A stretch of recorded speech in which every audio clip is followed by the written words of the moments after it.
Bien, chicos, con todos ustedes, muy buenas tardes ya, ¿no? Muy buenas tardes con todos. Se me está escuchando, ¿verdad? Se escucha claro, ¿cierto? Bien, a ver, ya saben que cada uno de ustedes tiene un bono de 300 preguntas por clase, ¿ah? Si hay algo que no entienden, por favor, hacer la pregunta respectiva vía chat. ¿De acuerdo? Muy bien. A ver, antes de comenzar con esta situación de las normas jurídicas, recordemos un poquito eh, lo que se vio pues la semana pasada, ¿no? A ver,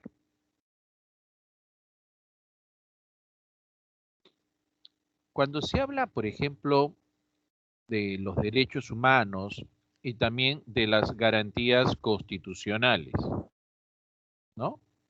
¿De qué se está hablando? Mira, a ver. En el caso de los derechos humanos, recordemos la posición del derecho natural, o, o también llamado pues el naturalismo. Esta posición del derecho natural o naturalismo sostiene que el derecho es inherente al ser humano, es decir, el derecho obedece a la naturaleza del ser humano. Ah, ya, profesor, obedece a nuestra propia naturaleza. Así es, ¿no? Por lo tanto, el derecho es anterior a la existencia del ser humano. ¿De acuerdo? Muy buenas tardes, Juan Carlos. Ya, el derecho es anterior al Estado, perdón, anterior al Estado, ya que es inherente al ser humano. ¿Ok? Entonces, por acá ponemos la posición del derecho natural, ¿no? Entonces, en esta posición del derecho natural nos sostiene que el derecho es inherente al ser humano, que obedece a nuestra propia naturaleza, por lo tanto, es anterior al Estado, ¿no? El Estado simplemente tiene que reconocerlo, ¿ok? Nada más que eso. El Estado tiene que reconocerlo, ¿sí? Ahora, eh, tenemos tres generaciones de los derechos humanos, ¿verdad? Los derechos humanos de primera generación comprende pues los derechos civiles y políticos, ¿ok? Civiles y políticos, como por ejemplo tenemos ahí el derecho a la vida, el derecho a la integridad, como claros ejemplos de derechos civiles. Y derechos políticos, por ejemplo, tenemos ahí el derecho a poder elegir, ¿no? Eh, Cuando se dé la segunda vuelta, por ejemplo, entre la señora Keiko y el señor Castillo, ¿no? El pueblo peruano va a tener que elegir, ¿no? Eso es parte de un derecho político, elegir y ser elegido. Y en esa elección, obviamente, uno tiene cuatro posibilidades, ¿no? De forma general, ya voy a decir, la primera posibilidad es que la persona diga sí, ¿no? La segunda posibilidad es que la persona diga no, ¿ok? La tercera posibilidad es que su voto sea en blanco o viciado. Y la tercera posibilidad es la abstención, ¿verdad? Es decir, no asistir a la votación. Eso significa la abstención. ¿Ok? ¿Qué pasa cuando una persona hace esto? Cuando una persona comete la abstención, es decir, no va a emitir su voto, entonces la persona dice, no acepto el sistema que tiene, ¿no? El sistema democrático no lo acepto, me parece que no hay democracia, así que no lo acepto. O sea, es un rechazo hacia el sistema. Pero obviamente también a esto podríamos agregar que bajo el contexto pues del COVID, la persona no asiste a votar para evitar el contagio, ¿no? O reducir la probabilidad de contagio, ¿no? También puede ser eso, ¿no? Pero eso es obviamente una situación excepcional producto de la pandemia. ¿Está bien? Ahora, en estas tres posibilidades, la persona sí está reconociendo el sistema democrático que existe. Sí lo reconoce. Por eso es que la persona va a emitir su voto. ¿Está muy bien? Por eso que la persona va a emitir su voto, porque está aceptando este sistema democrático. ¿Estamos bien? Ahora, dentro de esa aceptación del sistema democrático, la persona tiene tres posibilidades. ¿Ok? La persona tiene tres posibilidades, ¿no? La posibilidad que te debe estar llamando la atención es el votar en blanco, ¿verdad? ¿Qué significa que la persona vote en blanco o viciado? ¿No? ¿Acaso será lo mismo que la abstención? No, no es lo mismo que la abstención, porque en la abstención, es decir, yo no creo en tu sistema, así que por las puras voy a votar, no voto. ¿No? Yo no creo en el sistema, por lo tanto no va a votar. ¿Está bien? En cambio, el que vota en blanco o viciado es una persona que sí cree que hay un sistema democrático.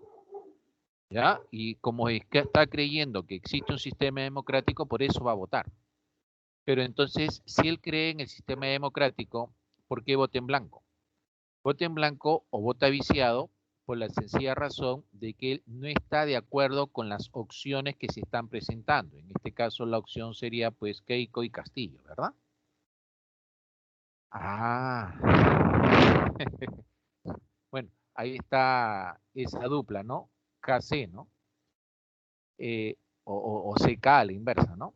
Entonces, ese voto en blanco o viciado significa que él muestra su rechazo, muestra su repudio al escenario de opciones que le están presentando. ¿Me dejo entender? Entonces, él a votar, él cree en el sistema democrático, pero al votar en blanco o viciado, él está rechazando las opciones que le están presentando, ¿verdad? Entonces, usted se imagina, por ejemplo, que al final cualquiera de estos dos candidatos llegue a la presidencia, digamos, con un 21% de aprobación. Eso significa que el 79% de la población votó en blanco o viciado, lo cual significa un repudio hacia ese candidato. Significa que ese candidato no tiene el apoyo de la mayoría y que va a estar vigilante a cualquier evento que suceda. ¿De acuerdo? Esta opción de los votos en blanco y viciado es una opción que en realidad ha sido poco estudiada. Poco estudiada. Tanto es así que al final cuando tú encuentras y dices, voy a votar en blanco, ah, no, pero entonces tu voto va a favorecer al candidato ganador. No, que tú tienes que tomar una posición, ¿no? Porque no ha sido estudiado. ¿Ya? Lo poco que han estudiado de esto te indica lo siguiente, lo que te acabo de mencionar, que es un repudio hacia las opciones que se están presentando. Eso significa votar en blanco y votar viciado. ¿De acuerdo? Muy diferente, lo estás notando, a la abstención, ¿verdad? La abstención significa, pues, claro, si raya la hoja, por ejemplo, es viciado. Y eso es lo que se debe hacer, ¿no? O sea, si va a votar viciado, tiene que rayar la hoja, tiene que hacer una escritura, tiene que firmar, una cosa así, ¿no? ¿Verdad? Porque eso significa que hay una rotunda intención de vicio. Porque de repente, si usted hace, este es el cuadradito donde tiene que marcar, y usted hace esto, entonces ahí hay un vicio. Pero ese vicio no se entiende como si fuera un rechazo, sino este vicio se entiende como si fuera un error al marcar. Porque lo correcto es votar cuando el cruce está dentro de este cuadrado, ¿no? Entonces acá se entiende que hay un vicio por error. Pero si acá está la cédula de sufragio y usted hace un michi o escribe algo, ¿no? O hace una firma, ¿no? Entonces ahí hay un vicio intencionado. Ah, ya, profesor. O sea, entonces el votar en blanco y viciado es una opción, sí, también es una opción, porque eso forma parte de tu derecho político, que es un derecho de primera generación, elegir. Y cuando elige usted tiene cuatro opciones y las cuatro opciones son válidas, solo que la tercera, la cuarta opción es la que se critica, ¿no? Por el desgano, por la dejadez, por el rechazar el sistema, ¿no? En cambio, estas tres primeras posibilidades son más válidas todavía, ¿ya? Muy bien. Bueno, espero que haya servido para recordar, ¿no? ¿Hasta ahí hay alguna pregunta, muchachos? ¿Sí? Muy buenas tardes, Cielo Darlín, Luis Fernando, Dayana Antoinette, Marjorie Dayana, muy buenas tardes, Najek, ¿no? Hayek Nicole, Juan Carlos, ¿no? Muy buenas tardes. Bien, ahora, hoy día nos toca hablar sobre las llamadas normas jurídicas, ¿no? Eso nos toca hablar el día de hoy. Pero nos preguntamos, ¿y qué es una norma, no? Eso es lo primero que tiene que venir a nuestra cabeza. ¿Qué cosa es una norma? Una norma viene a ser una regla de conducta. Eso es una norma, ¿ah? Una norma es una regla de conducta. Y podemos encontrar diferentes tipos de normas, ¿no? Porque obviamente vamos a encontrar diferentes tipos de reglas, ¿no?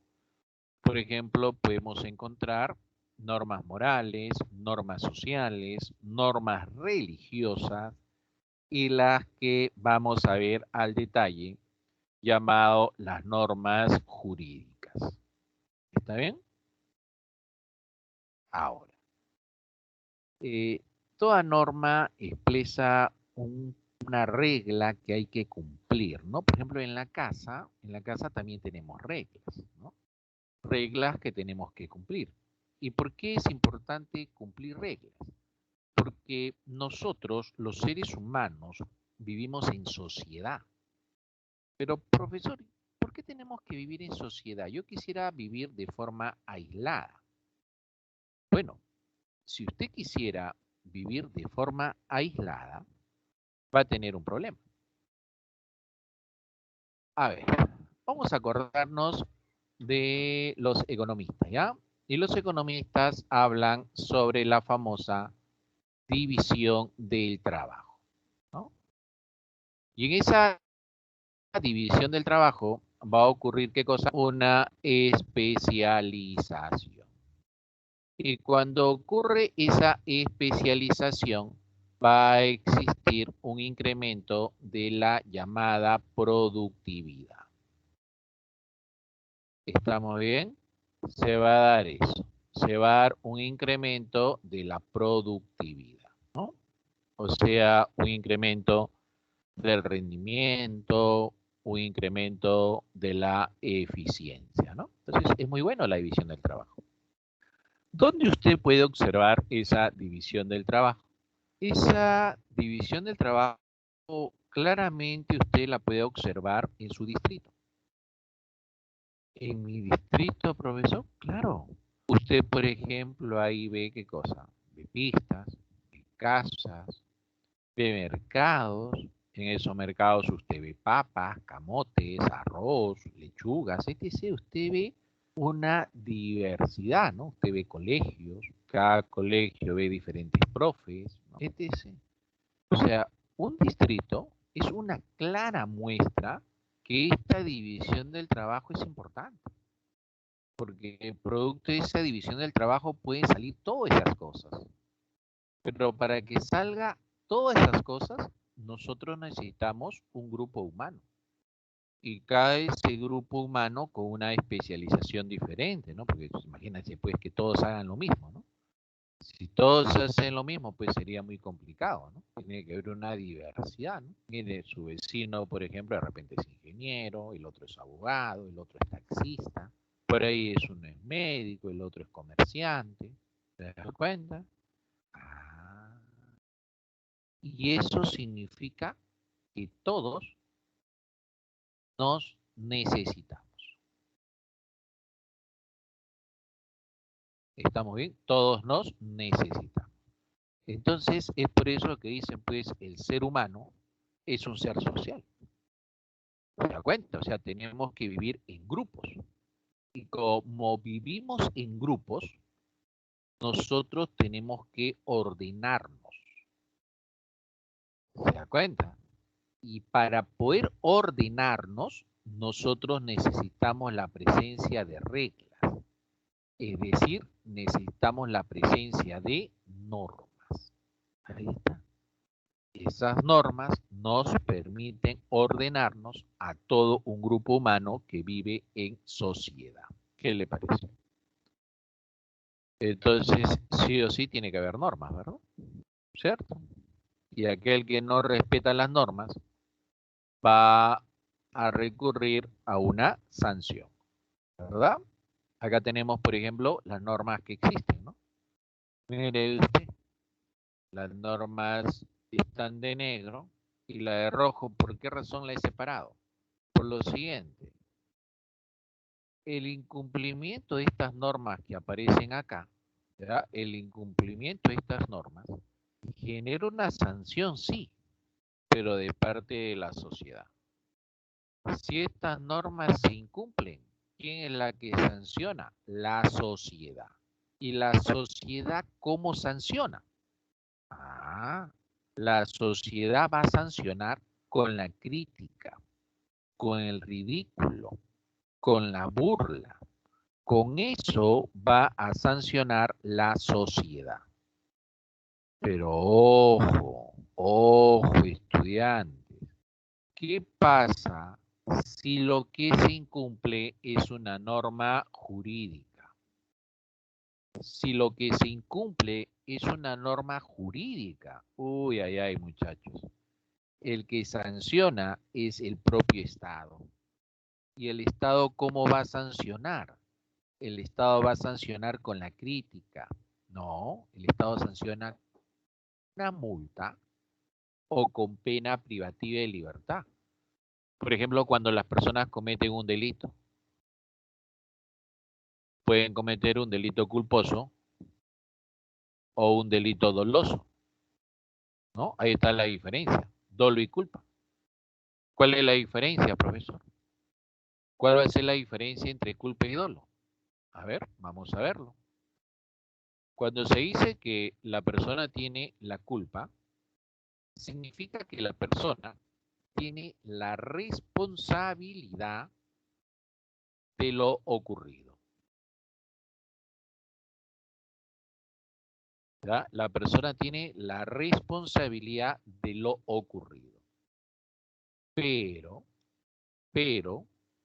no tiene intención. O sea, como quien dice, pues ha sido de casualidad. ¿Estamos bien? Ha sido de casualidad. ¿Ya? Fue un accidente.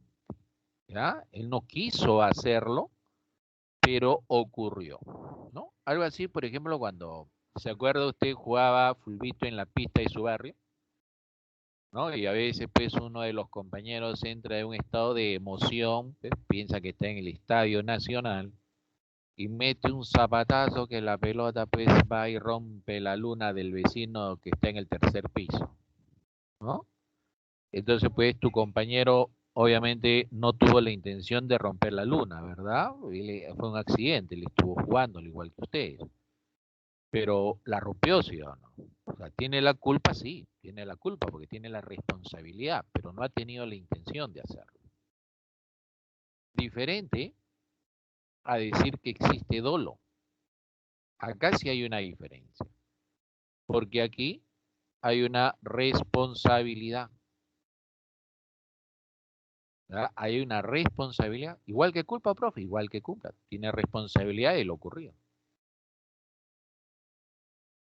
Pero a esto se le agrega que sí tiene la intención, ¿no? Esto ya es más grave, ¿verdad? Por ejemplo, pues un sicario, no me va a decir que el sicario pues fue un accidente, ¿no? O sea, lo contratan para que mate a alguien y esta persona dice, no, fue un accidente, se me cruzó. Eso no es un accidente. Haya habido la intención de hacer algo. Ah, por ejemplo, recuerdo una noticia de un feminicidio que ocurrió en el Agustino. Agustino ocurrió ese feminicidio, donde cuando va a juicio el acusado dice, yo no quise matarla. Él dice, yo no quise matarla, fue un accidente, actué de emoción, ¿no? Entonces el fiscal le dice, pero señor, Usted, antes de agarrar el martillo, usted se puso guantes. Usted se puso guantes.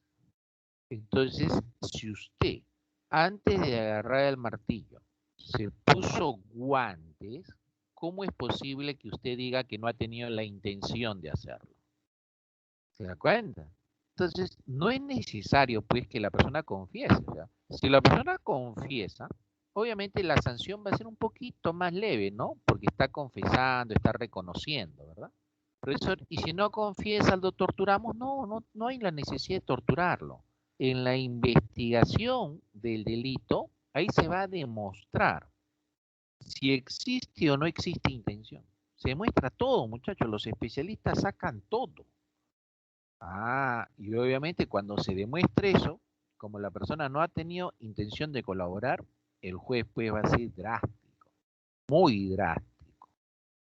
Ah, ya voy entendiendo, ¿no? Y eso está en las normas jurídicas, ¿ah? Eso está en las normas jurídicas. Profe. Profe, y cuando, por ejemplo, van y atropellan a una persona accidentalmente, ¿no? Eso pasa también.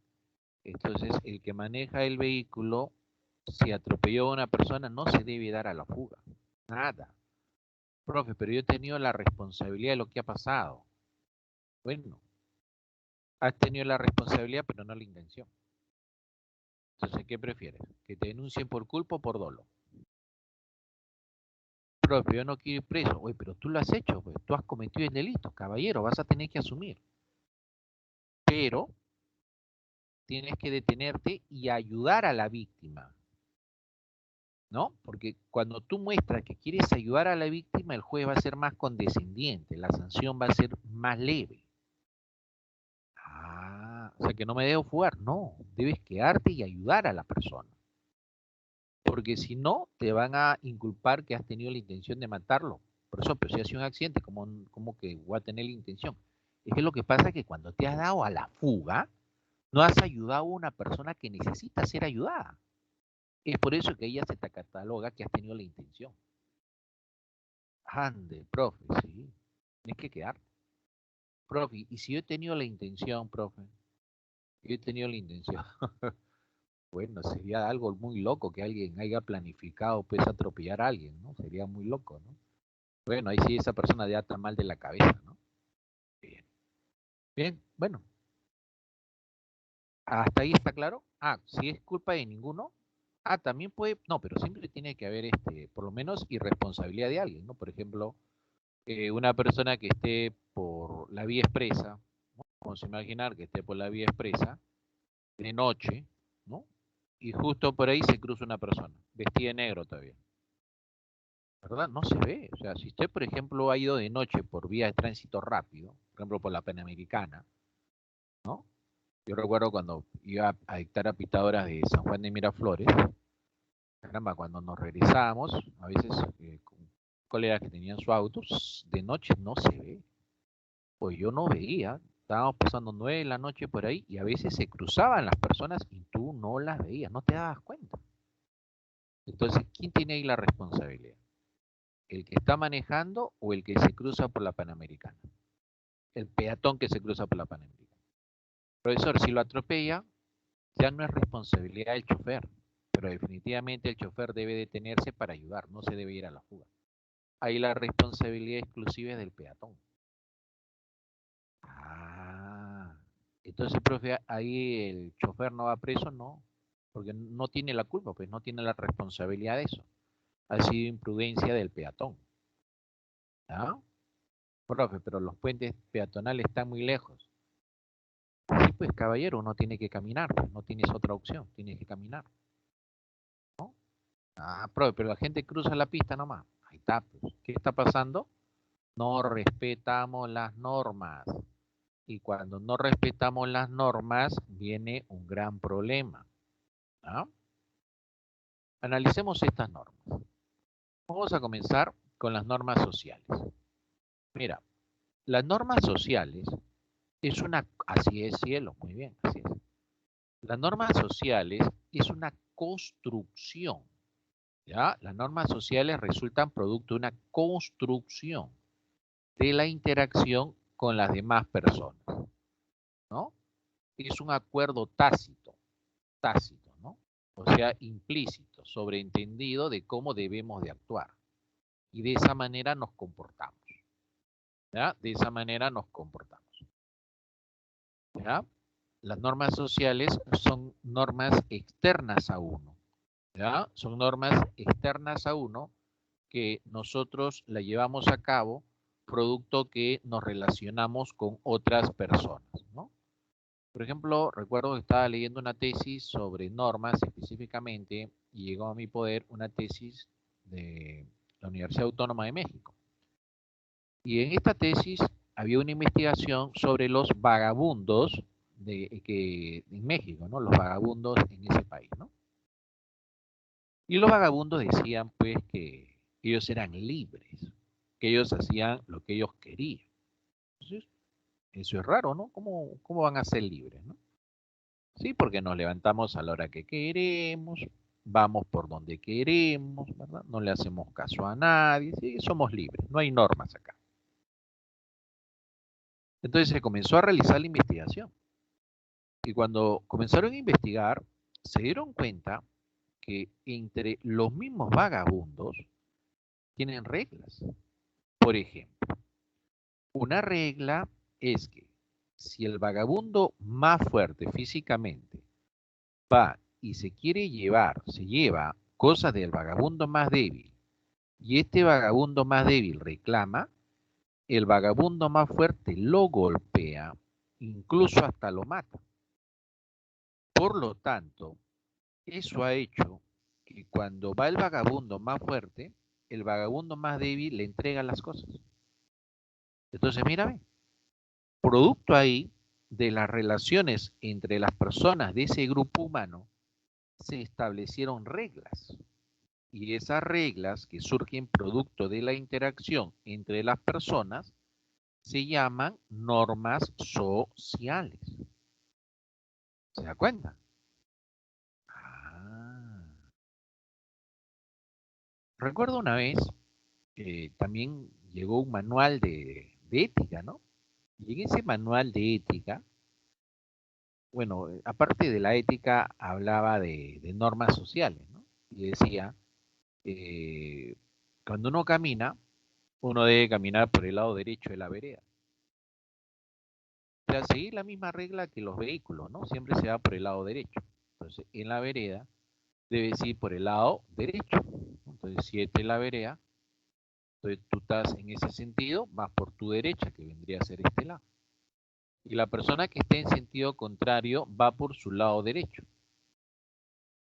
Y de esa manera se evita el bailoteo. Ah, profesor, y si estoy acompañado de una dama, bueno, la dama va por el lado derecho y tú, el varón, va por el lado izquierdo. Profesor, pero cuando venga la persona en sentido contrario, va por su lado derecho, que es el lado donde yo estoy. Muy bien, entonces, como tú estás en un lado que no te corresponde, tú tienes que ceder el paso para que esta persona pase. ¿Te das cuenta? Ah. Pero en el caso de nosotros, los peruanos, la construcción es igual que los carros. Usted camina por donde hay espacio, ¿verdad? Por donde hay espacio. ¿De acuerdo? Así que si hay espacio por el centro, por donde sea, por donde hay espacio. Eso, porque es real. O sea, las normas son producto de las construcciones. O sea, el manual nos dice camina por la derecha, pero acá en el Perú la gente camina por donde hay espacio. ¿Ok? Ah. Para cruzar las pistas también, ¿no? Por donde hay espacio. Somos expertos haciendo eso. Y lo sorprendente, mira, no solamente es el Perú, hay muchos países, ¿ah? Hay muchos países, o sea, la mayor cantidad de accidentes con peatones por vehículos son en los cruces peatonales, o sea, es sorprendente, o sea, es increíble, ¿no? Ahí está la pista y usted acá ve la cebra, ¿no? El cruce peatonal. O sea, es tan alucinante esto que la más probabilidad que tengas un accidente es si cruzas por aquí y si cruzas por el otro lado, por donde no debes cruzar. Eso de verdad cuando lo leí me sorprendió bastante. ¿Cómo es posible? No se supone que si cruzas por acá no debe haber accidente. Y es porque los choferes, muchos de ellos son imprudentes y pasan nomás, ¿no? Pasan. A pesar de que la luz se detiene, ellos pasan. Entonces ahí rotundamente es la culpa del chofer, ¿no? Ah, ya. Entonces, producto de las construcciones, vamos por otro lado, ¿no? De ahí más adelante te explico las normas jurídicas. Bueno, de una vez para no salir del ejemplo, ¿ya? En España, por ejemplo, ya esto está tipificado como norma jurídica, tienen un respeto único al peatón. Entonces, una vez que el peatón pone el pie en la cebra, todos los vehículos que están acá se detienen. Todos se detienen, ¿ya? Y esto me lo cuenta un amigo mío que su esposa radica en España. Bueno, radica todavía, ¿no? Y él ya hace 3 años se fue para España con su esposa, ¿no? Como debe ser. Entonces, él cuando va por primera vez a España, él está aquí, todos los carros pasaban. Caramba, ¿cuándo va a cruzar? Y en eso mira a un costado y su esposa ya estaba al otro lado. Ya había cruzado su esposa. Y su esposa le dice, cruza. Pero ¿cómo va a cruzar si los carros están ahí? Cruza. Entonces él pone el primer pie en la vereda, con los ojos cerrados y ya fui ya. Y ni bien puso el primer pie, perdón, en la cebra, en la pista, todos los carros se detuvieron, toditos, y él pudo cruzar. Ahora, tiene un respeto bastante grande al peatón. Si alguno de ellos ocasiona accidente al peatón, la sanción que se le da es drástica, drástica, ¿ya? Drástica, o sea, multa, le quitan el brevete, incluso puede ir preso, automático. Entonces, como la sanción es tan drástica, los choferes obedecen. Es interesante, ¿no? Y también me acuerdo otro colega que decía que por intercambio estudiantil, un compañero suyo ya del extranjero, viene al Perú, ¿no? Bueno, y él lo hace pasear por la Plaza 2 de Mayo. Y usted sabe, pues, la Plaza 2 de Mayo cómo es, ¿no? Entonces acá vienen los carros y doblan pucha, usted tiene que ser mosca para cruzar, ¿no? Usted tiene que estar, pero ya el peruano desarrolla pues, una habilidad para cruzar la pista, ¿no? Entonces este joven extranjero puso el primer pie en la pista y pensaba que era como allá, ¿no? Que se iban a detener al toque, ¿no? O sea, que el carro siguió de frente. El alma se le salió del cuerpo, o sea, estaba nervioso, no sabía, estaba próximo, casi, casi moría. Casi, casi muerto. Y mi amigo tuvo que invitarle pues un refresco para que se tranquilizara. Dije, ¿qué pasó? ¿Por qué acá no paran los carros? ¿Te das cuenta? No paran. Es por eso que cuando un extranjero o un europeo viene al Perú, es como viajar al lejano oeste, una cosa así. ¿Ah? O sea que, profe, qué bravo son las normas. Sí, o sea, son diferentes, ¿no? Bien, entonces, las normas sociales es algo externo aún. En cambio, las normas morales es algo interno. ¿Interno? Profe, pero de la nada no sale nada. Ya, bueno, lo que ocurre es que obviamente tiene cierta influencia externa, ¿no? O sea, solo que él ve que eso es bueno y lo interioriza, lo hace suyo. O sea, él ya lo va a practicar independientemente si los demás lo practican o no. O sea, me está diciendo, profesor, que cuando yo logro interiorizar la norma, cuando la hago mía, independientemente de lo que hagan los demás, entonces se vuelve una norma moral, sí. En cambio, cuando solo queda a nivel externo, cuando usted solamente lo cumple en la medida que se está relacionando con el resto de las personas, entonces eso pasa a la categoría de norma social. Ahí, profe, le pongo un ejemplo. El ceder el asiento a los ancianos. ¿Qué será? A ver, ¿qué me dirían ustedes? ¿El ceder el asiento a los ancianos sería una norma moral o una norma social?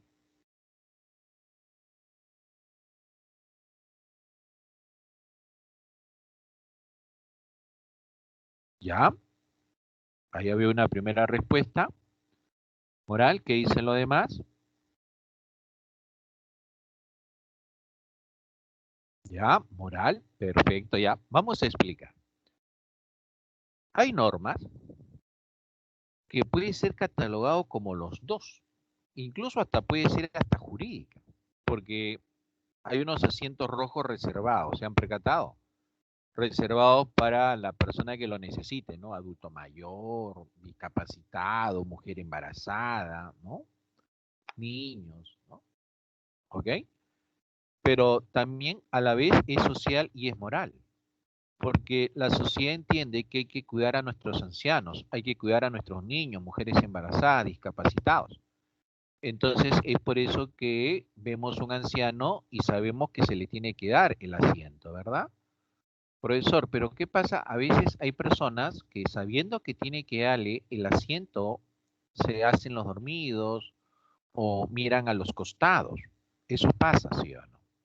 Pero cuando eso pasa, siempre hay alguien que le dice, ¿no? Joven, señor, señorita, ¿no? La persona que sea, por favor, puede darle el asiento a la señora, ¿verdad? Siempre, obviamente, la petición siempre tiene que ser de buena manera, no puede faltarle el respeto a nadie, ¿no? Porque también puede darse la posibilidad que la persona que está sentada verdaderamente no se ha dado cuenta que había un anciano al costado, ¿no? O anciana, no se ha dado cuenta porque está tan concentrado en sus problemas que no se dio cuenta. Entonces le piden y entonces, ay, caramba, reacciona, ¿no? Y le da el asiento. Ahora, si a propósito no le quiso dar el asiento, cuando le digan, le va a generar incomodidad, le va a generar cierta vergüenza, ¿no? Porque él sabía que tenía que darle el asiento, pero no se la dio. Y ahí viene una característica muy importante de las normas sociales que está en otra PPT, que cuando tú incumples una norma social, ¿ya? Cuando la persona incumple una norma social, solo siente vergüenza en la medida que sea descubierta. Porque si no es descubierta, ¿ya? Si no es descubierta, la persona no siente vergüenza porque nadie lo ha visto. Ah, ¿verdad? Entonces sería una norma social, ¿verdad? El darle el asiento a los ancianos sería una norma social. Pero ¿sabe qué cosa, profesor? A mí me pasa que cuando yo estoy en un micro, bueno, yo no quiero sentarme porque sé que siempre van a subir a alguien que necesita sentarme, profe. Así que, bueno, caballero, me voy para. Pero a veces acá cuando el carro está muy vacío, ya me siento y me siento, bueno, ya de mitad para abajo del micro, ¿no? Y en ese el carro se llena y papiña sube un anciano. Y yo estoy cansado, profe, porque todo el día he estado estudiando, trabajando, etc. Estoy que los ojos se me cierran. Pero veo al anciano que nadie le da el asiento y yo me comienzo a sentir mal porque sé que el señor debe estar sentado. Y como me siento mal, yo automáticamente lo llamo al señor, señor, venga, siéntese acá, por favor, y hago que se siente. Porque si yo no hago eso, profesor, cada segundo que pasa es como un martillazo en mi cabeza. Me siento mal, profe. Entonces tengo que darle el asiento. Entonces, ese sería un ejemplo de que el cederle el asiento en alguna persona se interiorizó. O sea, de ser una norma social, pasó ya a ser una norma moral. ¿Te das cuenta? En las normas morales, nosotros pues como la hemos interiorizado, la practicamos sí o sí. Y si nosotros dejamos de cumplir estas normas morales, automáticamente sobre nosotros recae una sensación de, de querer resarcir el daño de lo que hemos hecho, ¿no? O sea, nos sentimos culpables inmediatamente. Ande, profe. Ala, o sea que hay cosas, profe, que están en el límite. Así es, así es. Pero recuerde que las normas sociales y morales cambian, igual que las religiosas y jurídicas, ¿no? Cambian de sociedad en sociedad y de tiempo en tiempo. ¿Ya? Estas normas sociales, como su nombre lo indica, pues se aprende en sociedad. ¿Ya? Se aprende dentro de un grupo humano. Ah, se aprende en sociedad, se aprende dentro de un grupo humano. ¿Y quién es el que te enseña esas normas sociales?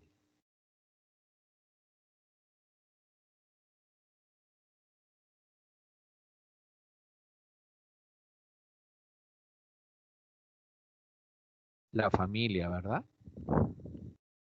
La familia, ¿sí o no? La familia es la primera institución socializadora por excelencia es la familia, ¿verdad? Porque ya los miembros mayores de tu familia ya absorbieron los patrones de conducta y es la propia familia la que te va a inculcar cuáles las normas sociales. Ahí aprendes, ¿no? De ahí tu mundo se amplía un poco más, ¿no? De ahí tu mundo se amplía, pues, ¿a dónde? A tu barrio, a tu colegio, ¿no? Ah, a tu academia también, ¿sí o no? Ah, sí, profe, también se amplía a la academia. Ah, ¿no? La universidad también, ¿verdad? Y el mundo cada vez se va ampliando, ¿no?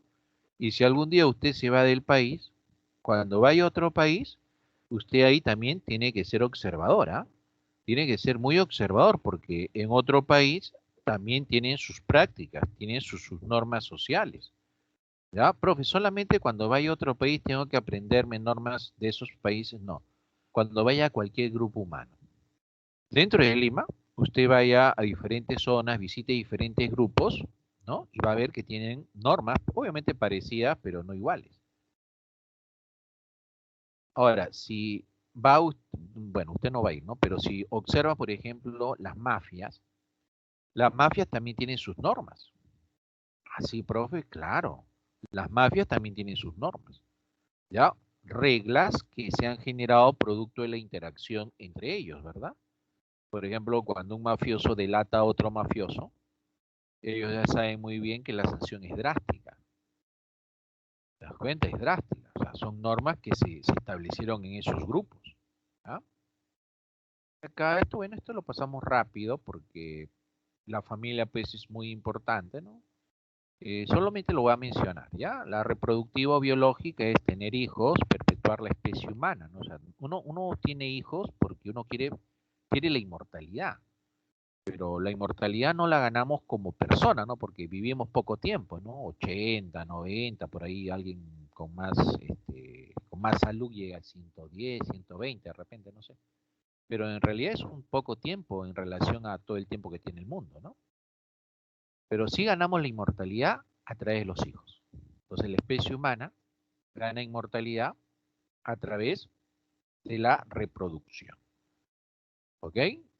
A pesar de que han habido guerras, epidemias, por ejemplo, esta semana estaba leyendo un libro de historia económica que llegó a mi poder muy interesante, porque estaba narrando todas las crisis financieras y económicas que vivió el planeta, y estaba leyendo sobre la crisis del 29, ¿no? Entonces, este historiador pues, te narra todas las previas, pero de 15 años atrás a la crisis. Y una parte tocó de la gripe española. Ese dato yo no lo había encontrado en ningún lado, solo en ese libro.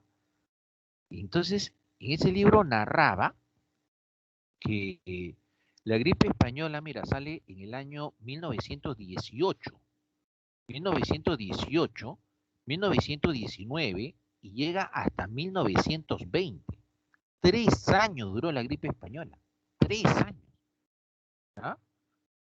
Que en España, que era una zona neutral, y es ahí donde se hizo conocido esa gripe, por eso el nombre gripe española, no se inició ahí, pero se hizo famosa ahí. En España murieron 300.000 españoles. 300.000 españoles. En Francia murieron 400.000 franceses. En Estados Unidos murieron 500.000 norteamericanos, medio millón de norteamericanos muertos producto de esta gripe española. Mismo número en México. ¡Hala! Murieron millones de personas producto de esa gripe. Y ojo, en esa época eran menos habitantes. Por ejemplo, en Estados Unidos en esa época estamos hablando más o menos de 104 millones de habitantes. Hoy en día Estados Unidos tiene más de 300 millones de habitantes. Ha aumentado. 300 millones, más de 300 millones. ¡Qué barbaridad! Y después de esa gripe española, hubo grandes procesos inflacionarios en todo el mundo. Y no solamente inflacionarios, sino deflacionarios. Y agárrate, que cuando los economistas de esa época consideraban que para solucionar el problema y destrabar la economía, tenemos que provocarnos grandes procesos inflacionarios y deflacionarios. Y eso es lo que pasó. Y de ahí la economía comenzó a reactivarse un poco nomás, porque de ahí vino la Gran Depresión del 29. Entonces, ahora nos comenzamos a preocupar, ¿no? Uno, ¿cuándo va a terminar esta gripe? Si la española demoró 3 años y eran menos personas y murieron tanta gente, esta gripe, ¿cuánto va a demorar? ¿3 años? ¿4 años? O sea, que cuando leí que duró 3 años ya me comencé a preocupar. Y después, ¿qué va a pasar con la economía post-COVID? ¿Te das cuenta? Bueno, pero a pesar de que han muerto una cantidad de gente tan bárbara, nosotros los seres humanos pues somos un montón. Así que estas gripes, estas epidemias como raza humana no nos van a extinguir. Entonces estaríamos cumpliendo con la función de perpetuar la especie humana, ¿no? Bueno, de ahí viene la económica, que es la de generar dinero para mantener a la familia, la socializadora, que es la educación sobre las normas, ¿no? La recreativa, que es el sano esparcimiento para integrar a los miembros de la familia y de esa manera transmitir experiencias de vida. Muy importante esta función, ¿verdad? Pero acá tenemos que centrarnos. Mira, a ver. Acá nos dice, una norma social, ¿no? Es una regularidad. Una norma social es una regularidad. O sea, no puede ser que usted diga que una norma social solo se practica una vez, no. Si se practica una vez no sirve, pues no es norma. Para que sea norma tiene que haber regularidad. Tiene que practicarse varias veces. Y tiene que ser a nivel macro, o sea, practicado por todos o casi todos. Porque, profesor, una norma social solo es practicado por una persona. Oye, estás loco. Estás loco. ¿Cómo vas a hablar de que es social si lo practica uno? No puede ser. Social habla de sociedad, de grupo humano. Por eso que tiene que practicarse a nivel macro. Ah, cierto, muy bien. Regularidad a nivel macro. Si no hay regularidad, no puede hablarse de una norma. ¿Ya? Entonces, una norma social es primordialmente una característica de una estructura de interacción, no un estado mental. Porque si ya lo llevas al lado interno, ya no puede ser social, pues. Si lo llevas al lado interno de un individuo, eso pasa a catalogarse como norma moral. A ver, por favor, miren esto. Les voy a dar 30 segundos. Mírenlo bien.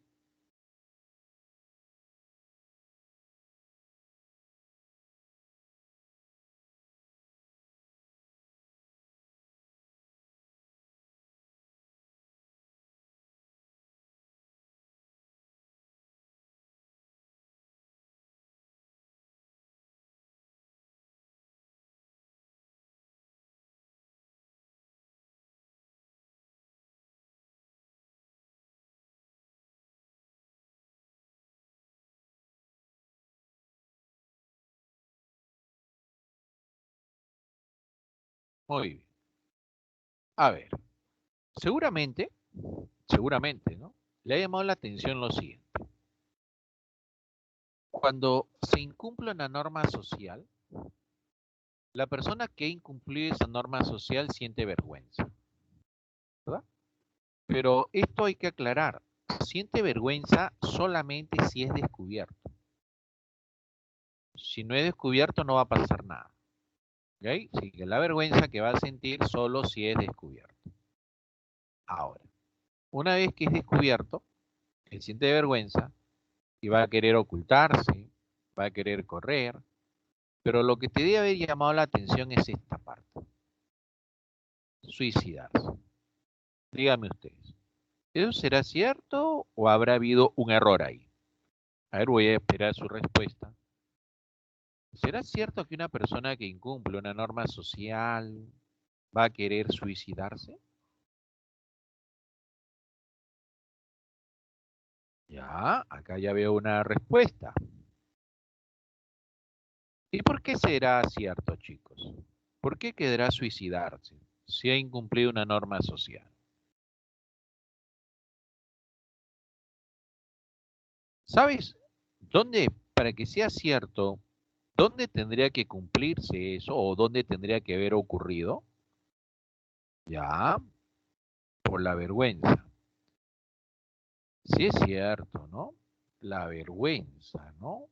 Pero tendríamos que hablar de una situación de que la persona entra en una situación de depresión, de un temor, pero bárbaro, ¿no? Bárbaro, ¿no? Y eso podría ser válido dentro de esos grupos mafiosos, ¿no? En esos grupos mafiosos donde la sanción es drástica, ¿no? Por ejemplo, hay mafias, muchachos, que son pero sanguinarias, ¿ah? En el Perú todavía no se da y ojalá nunca se dé, ¿no? Ese tipo de mafias, ¿no?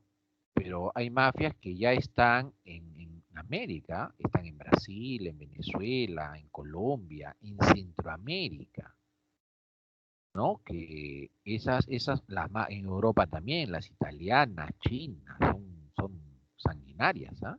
Eso no es juego, ¿ah?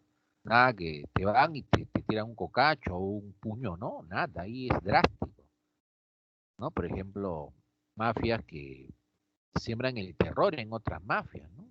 Matan, descuartizan, obligan a que la mafia perdedora, el bando perdedor se coma a la otra mafia, que es el canibalismo, una cosa así horrorosa. Entonces, en esos grupos, si una persona de repente incumple una norma social y es descubierta, él ya sabe la sanción que le van a dar. Y es una sanción tan cruel que la persona va a entrar en tanto pánico que va a preferir suicidarse que pasar por ese castigo tan horrendo que le van a dar en la mafia, ¿no? Ahí. Porque, por ejemplo, si vemos otro caso, ¿no? Decimos, esta persona tiró papelito en la calle, ¿no? Y es descubierta y le llaman la atención, ¿no? Entonces, sentirá vergüenza, pues, ¿no? Pero de ahí a quererse suicidar por arrojar un papelito a la calle, hay una distancia, creo, bastante grande, ¿no? Por esta razón no va a querer suicidarse. A lo mucho estaba tan avergonzado que quiere salir de la zona, ¿no? Para evitar seguir sufriendo el roche, ¿no? Ahora, en el caso de la violación de una norma moral, la persona no siente vergüenza, pero siente culpa. Profesor, pero si nadie lo ha descubierto, es que lo que pasa es que la norma moral es algo interno. No es necesario que alguien lo descubra, ¿ya? Porque la persona sabe muy bien que se equivocó y automáticamente él va a querer reparar el daño. Por ejemplo, podemos hablar de la fidelidad. Fidelidad no solamente a la pareja, ¿no? Fidelidad a todo lo que usted haga en la vida. Por ejemplo, usted es fiel a sus estudios, ¿ok? Y si por alguna razón usted no cumple eso, si usted no cumple eso, entonces automáticamente usted siente, uy, caramba, no estudié. Va a sentir culpa, ¿no? Y va a llegar a su casa y se va a quedar estudiando las horas que dejó de estudiar para poder nivelarse, porque siente culpa no haber cumplido con sus estudios, a la cual usted siente bastante fidelidad. ¿Sí? ¿Hasta ahí estamos bien, muchachos, o estamos muy violentos? Ustedes me dicen, ¿ah? ¿Cómo vamos? ¿Ya? En el caso de las normas religiosas están basadas en la fe de las personas, ¿ya? Son aquellas emanadas por alguna autoridad religiosa. Por ejemplo, en Semana Santa, ¿no? En Semana Santa, ¿qué comemos? Pescadito, ¿no? Pescadito. Ah. O también, pues, la procesión del Señor de los Milagros, ¿no? Ah.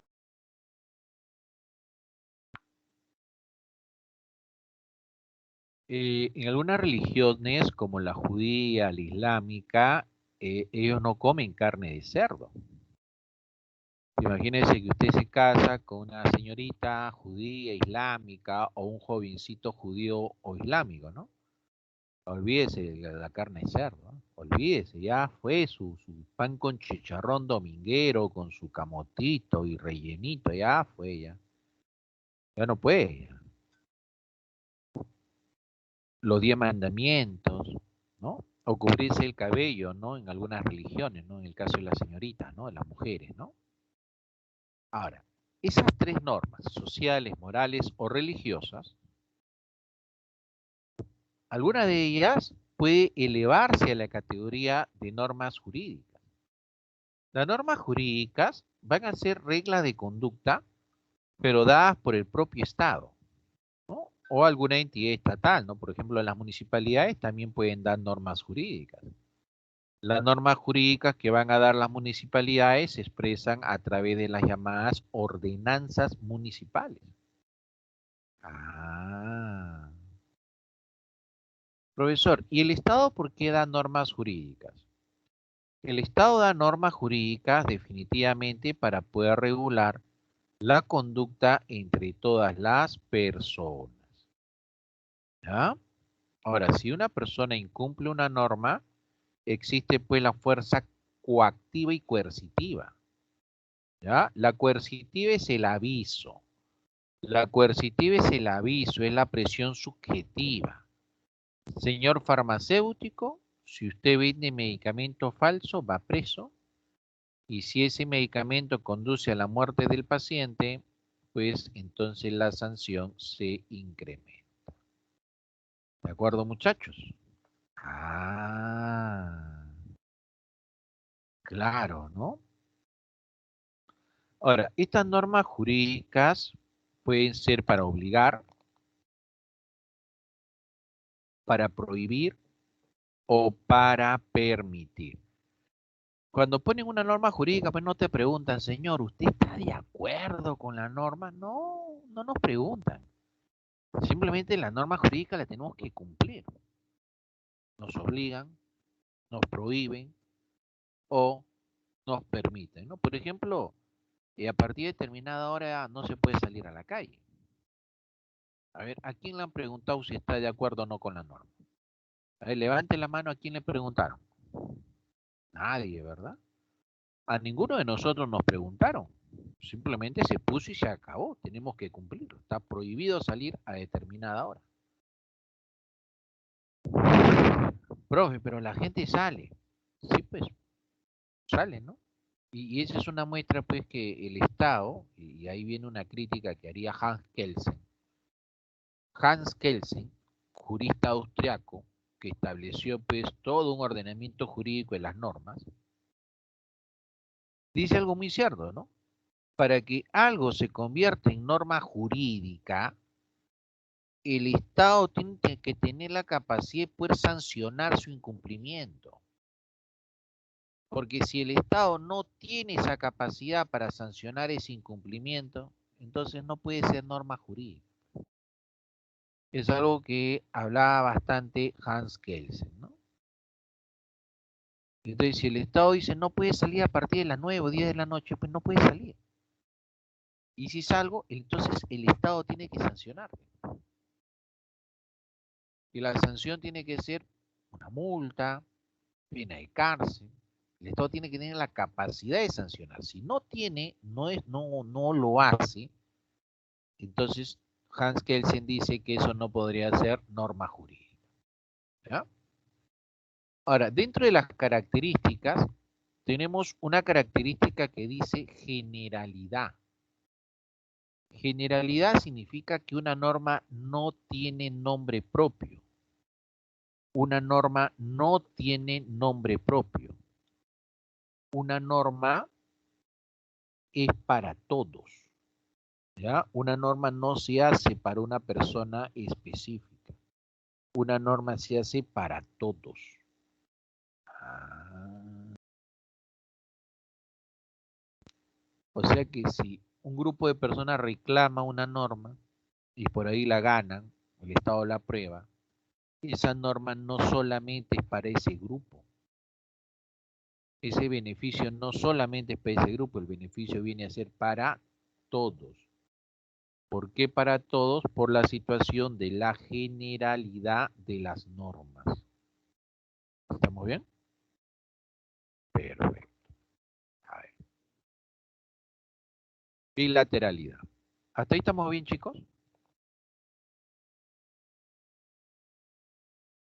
Cuando se habla, a ver, pero de repente en mi celular no están llegando los mensajes. Voy a salir un... ¿Ya? Quiero ver. Vamos a ver acá. A ver, un segundito.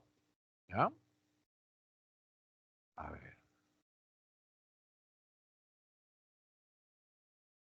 Ah, ya. Sí, estamos bien con mi teléfono. Igual que en la máquina. Sí, acá veo a Cielo, Darlene y Hayek Nicole. Igual. Sí, estamos bien. Pensé que mi teléfono estaba fallando, que no recibía los mensajes de ustedes. A ver, vamos a continuar.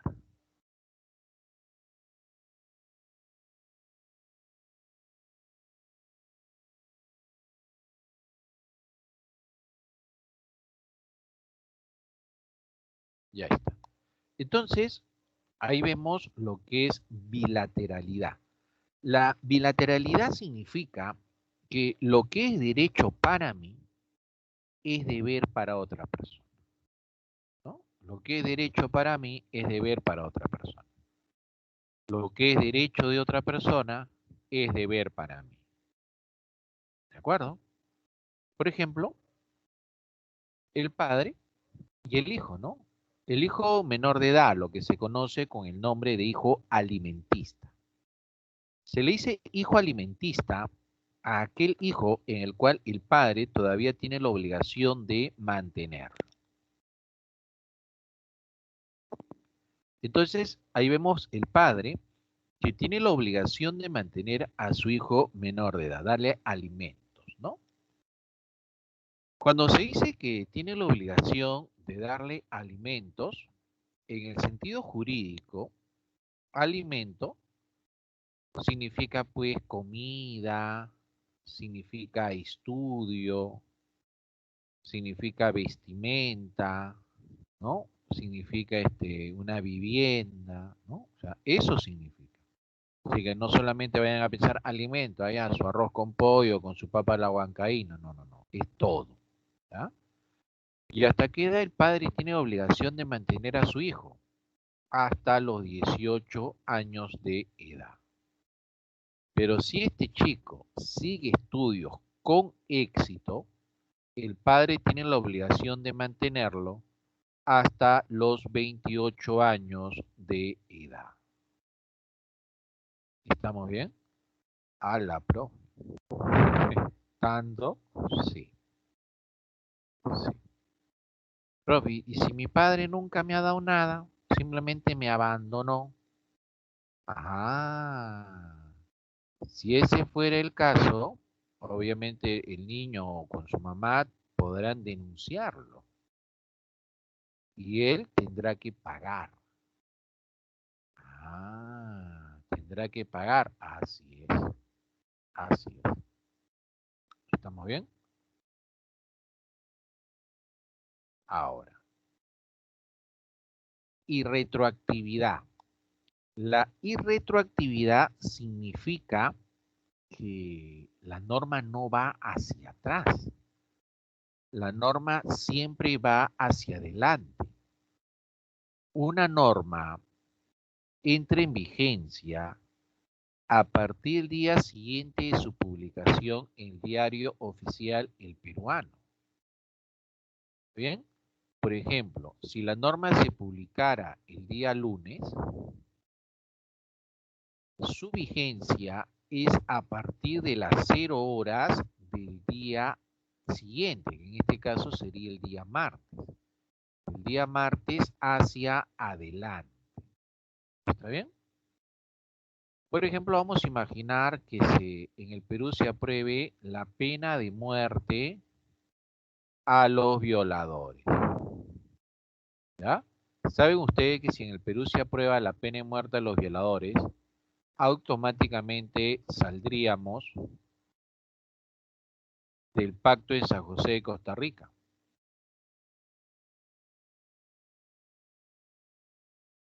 Pacto de San José de Costa Rica. ¿Estarían de acuerdo que salgamos del Pacto de San José de Costa Rica, chicos? ¿Qué opinan? ¿Sí o no?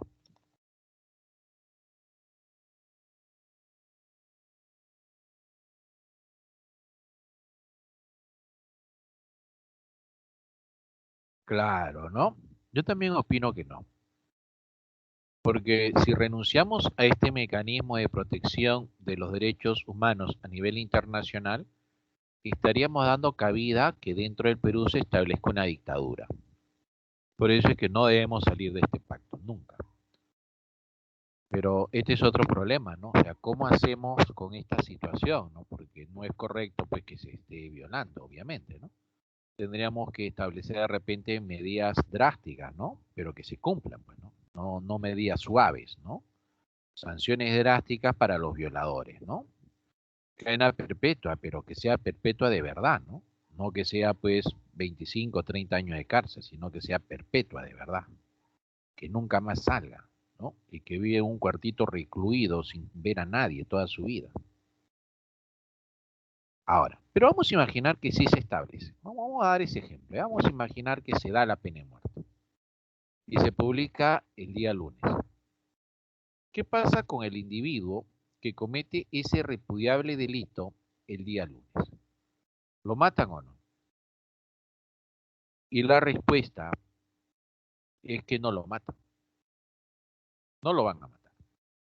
¿Por qué no lo van a matar? Porque la norma entra en vigencia a partir del día siguiente. Así que este se salvó. No lo matan, pero obviamente va preso.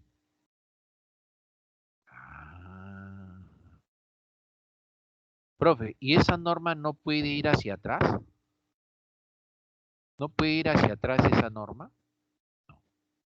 En este caso, no puede ir hacia atrás. ¿De acuerdo? No va hacia atrás.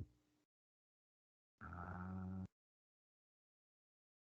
Salvo, siempre hay un salvo, ¿verdad?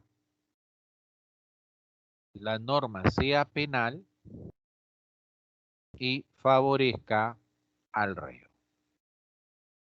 Si la norma es penal y favorece al reo, entonces solo ahí se podrá aplicar la retroactividad de la norma. ¿Está muy bien? Solo ahí se podrá aplicar la retroactividad.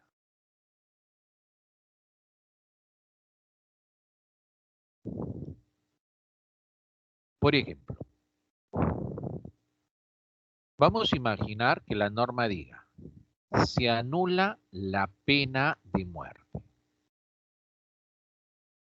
Si la norma dice, se anula la pena de muerte, significa que ni bien se active a las 0 horas del día martes, la norma entra en vigencia tanto hacia atrás como hacia adelante. ¿Qué pasaría, por ejemplo, si una persona ya está sentenciada a la pena de muerte a las 8 de la mañana del día lunes? Justo el día en el cual la norma se publica.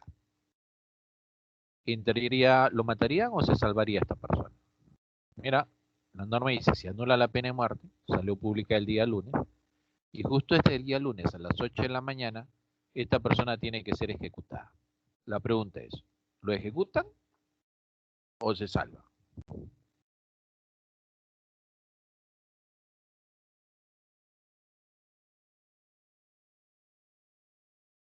¿Qué harían? La respuesta es que lo matan. Lo matan. ¿Por qué lo van a matar? Porque esa norma recién se activa el día martes a las 0 horas. Y ya el martes a las 0 horas para este señor ya es muy tarde. Ya lo habrán ejecutado. Él va a estar con su peruano, mira, pero ya se publicó la norma.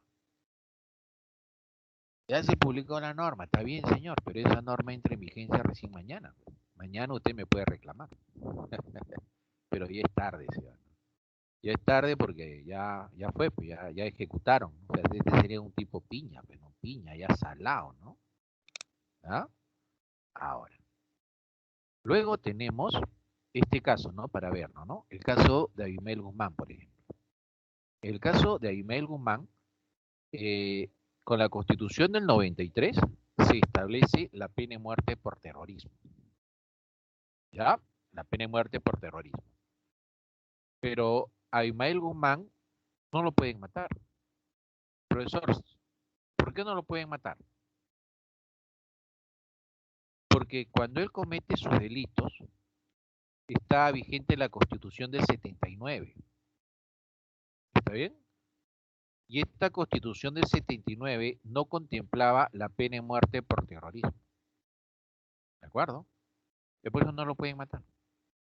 Pero ¿se puede aplicar la retroactividad de la norma? Tampoco. Porque la retroactividad solo se aplica cuando favorece, no cuando perjudica.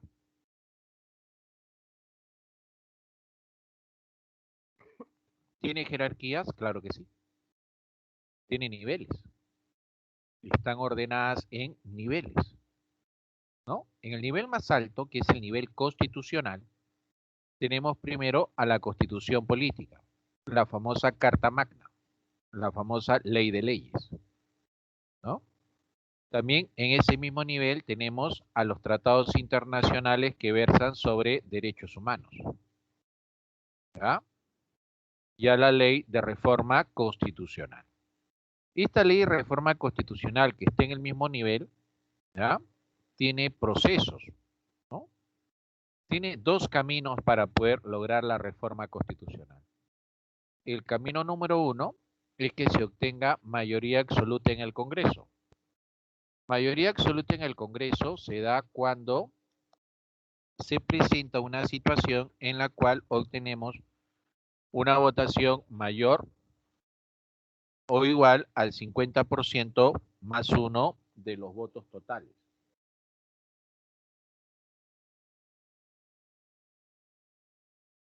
Ah, tiene que ser de los votos totales, así es, ¿no? Como son 130, mitad más uno es de 66, ¿verdad? Hacia adelante. Y luego someterla a referéndum, o sea, someterla a consulta popular. ¿De acuerdo? Referéndum o consulta popular. En el cual pues le van a dar, ¿no? Una cédula donde está la pregunta respectiva y que la persona responda sí o no. Es el camino 1. El camino 2 es que en dos legislaturas ordinarias se obtenga en cada una de ellas mayoría calificada. Mayoría calificada es 2/3.